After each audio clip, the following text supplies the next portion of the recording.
Hello everyone, welcome to UPSC guide. और आज की डेट है 22 नवंबर।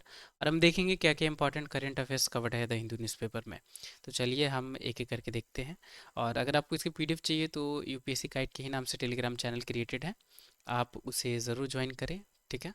और अगर आप इस चैनल पे नए हैं यूपीएससी गाइड पे, तो चैनल भी ज़रूर सब्सक्राइब करें और लाइक करना ना भूलें इस वीडियो को, अगर आप इसे डिलिबरेटली अगर आप इसे वॉच कर रहे हैं तो। अब चलिए बढ़ते हैं और देखते हैं क्या क्या है न्यूज़ में।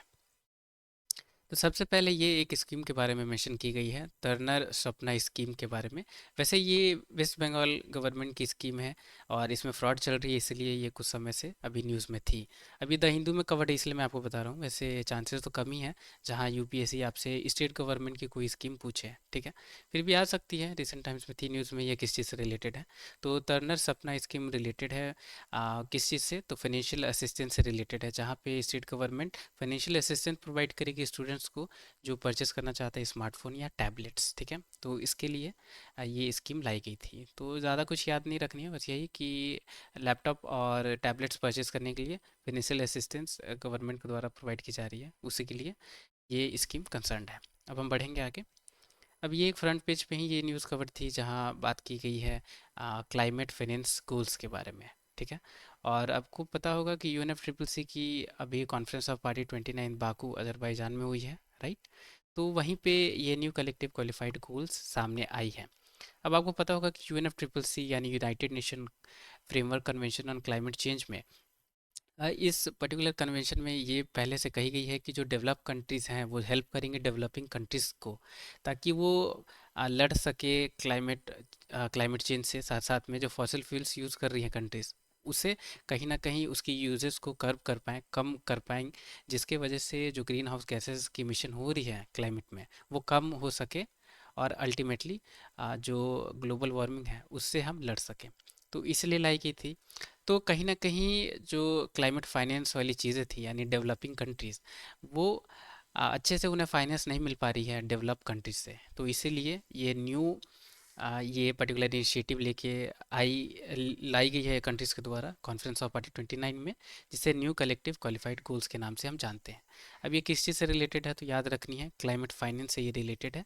अब इसमें क्या होगा इस गोल्स के अंदर कि डेवलप कंट्री को रिस्पॉन्सिबिलिटी जाएगी कि वो हेल्प करेंगी डेवलपिंग कंट्रीज़ को। डेवलप कंट्रीज हेल्प करेगी डेवलपिंग कंट्रीज़ को कैसे, तो फाइनेंस करके उन्हें, ताकि वो ग्रीन हाउस गैसेस की एमिशन ज़्यादा ना करें और फॉसिल फ्यूल पे अगर डिपेंडेंट है तो उससे हटा सकें।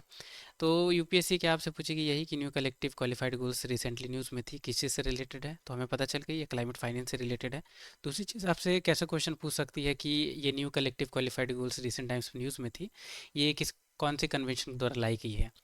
क्या ये बेसल कन्वेंशन के द्वारा लाई गई है, या रामसार कन्वेंशन के द्वारा लाई गई है, या United nation biological convention on biological diversity के द्वारा लाई गई है, या United nation framework convention on climate change के द्वारा लाई गई है।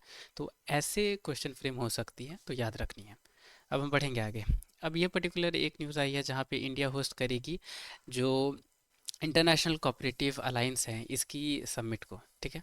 अब ये ICA क्या है इसके बारे में हमें पता होना चाहिए, क्योंकि यूपीएससी इस पे क्वेश्चन पूछ सकती है आपसे। तो इंटरनेशनल कोऑपरेटिव अलायंस ये एक नॉन गवर्नमेंटल कोऑपरेटिव ऑर्गेनाइजेशन है, जिसे फाउंड किया गया है 1895 में। तो आप देख सकते हैं बहुत पहले इसे फॉर्म किया गया था।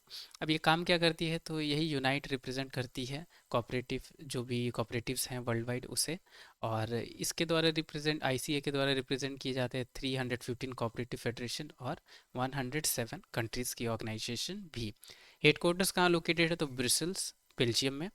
और इंटरनेशनल कोऑपरेटिव अलायंस पार्टनरशिप भी करती है फूड एंड एग्रीकल्चर ऑर्गेनाइजेशन के द्वारा, जो कि यूनाइटेड नेशन की है, और यूनाइटेड नेशन की इंटरनेशनल लेबर ऑर्गेनाइजेशन के साथ भी, और United nation inter agency task force on social and सॉलिडेटरी economy पे भी, और United nation economic and social council के साथ भी ये पार्टनरशिप करती है। ज़्यादा क्या याद रखनी है, तो FAO और ILO ये कॉमन है, क्योंकि इसे याद रखने की कोशिश करें। अब बढ़ेंगे आगे।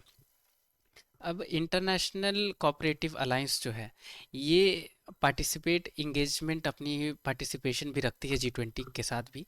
ये आपको याद रखनी होगी। और आईसीए की रीजनल ऑर्गेनाइजेशन कहाँ लोकेटेड है, तो न्यू दिल्ली में लोकेटेड है एशिया पैसिफिक रीजन के लिए।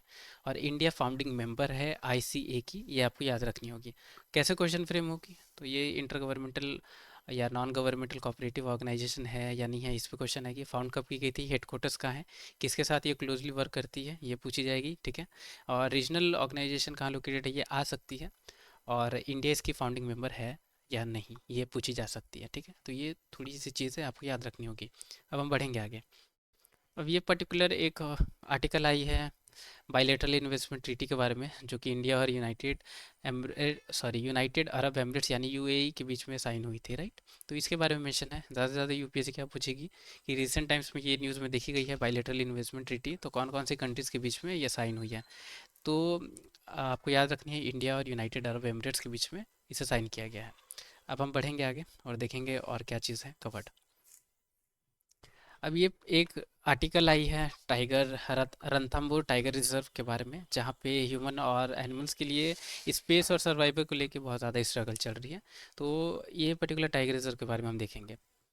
तो रत्नाम्बोर टाइगर रिजर्व कहाँ लोकेटेड है, तो राजस्थान में। और रत्नाम्बोर टाइग नेशनल पार्क भी है, ये भी आपको याद रखनी है, ये भी लोकेटेड है राजस्थान में। अब हालांकि टोटल तो 3 और टाइगर रिजर्व न्यूज़ में आ चुकी हैं, यानी टोटल अब तक 4 हो चुकी हैं।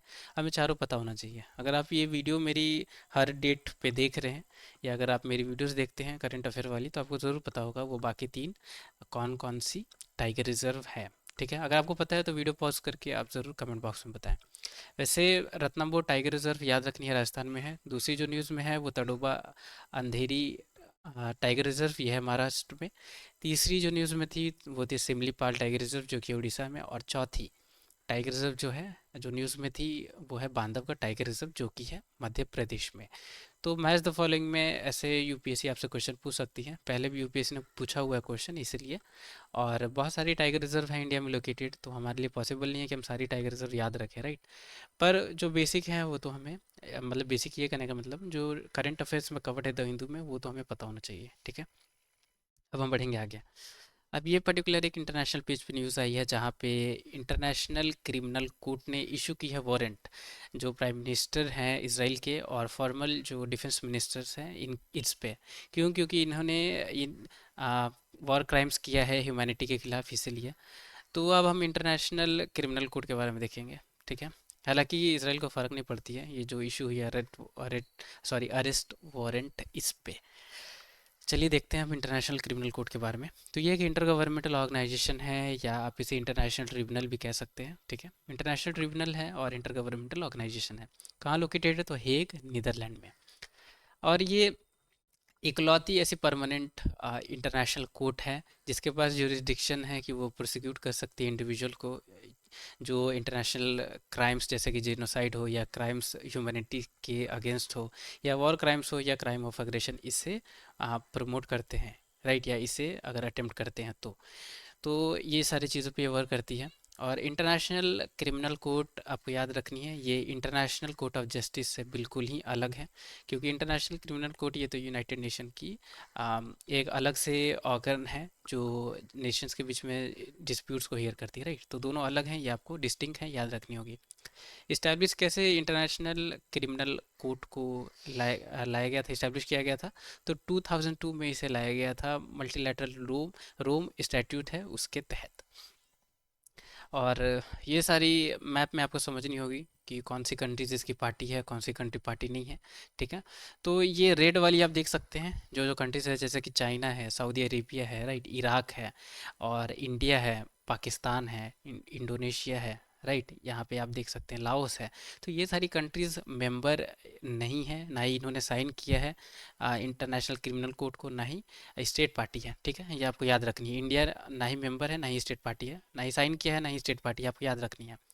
और ये जो आप देख सकते हैं यहाँ पे इसराइल, ठीक है, ये ऑरेंज कलर से रिप्रेजेंट की गई, यानी इसने साइन तो किया था इंटरनेशनल क्रिमिनल कोर्ट को, बाद में इसने विड्रॉ कर लिया अपनी सिग्नेटरी, ठीक है। तो क्योंकि अब ये इसकी पार्टी नहीं है, तो अब इंटरनेशनल क्रिमिनल कोर्ट कुछ भी ऐसे इशू करे वारंट, इस पे अप्लाई नहीं होगी, क्योंकि ये तो उसकी मेंबर ही नहीं है, राइट। अब ये किस पे अप्लाई होगी, जो इसकी मेंबर है, जैसे ग्रीन वाली ऑस्ट्रेलिया हो गई, इधर लैटिन अमेरिकन कंट्रीज हो गई, राइट।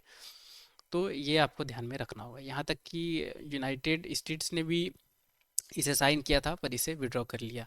ठीक है, इंडिया इसी मेंबर नहीं है, याद रखनी है। तो ये थी सारी न्यूज़ द हिंदू में कवर्ड। उम्मीद करूंगा आपने कुछ सीखा हो इससे। तो वीडियो ज़रूर लाइक करें, और पीडीएफ चाहिए तो टेलीग्राम चैनल पे आप विजिट कर सकते हैं। ठीक है, यूपीएससी गाइड के ही नाम से है। मिलते हैं कल की डेट के न्यूज़ एनालिसिस पे। टिल द टाइम के लिए take care, have a great day ahead.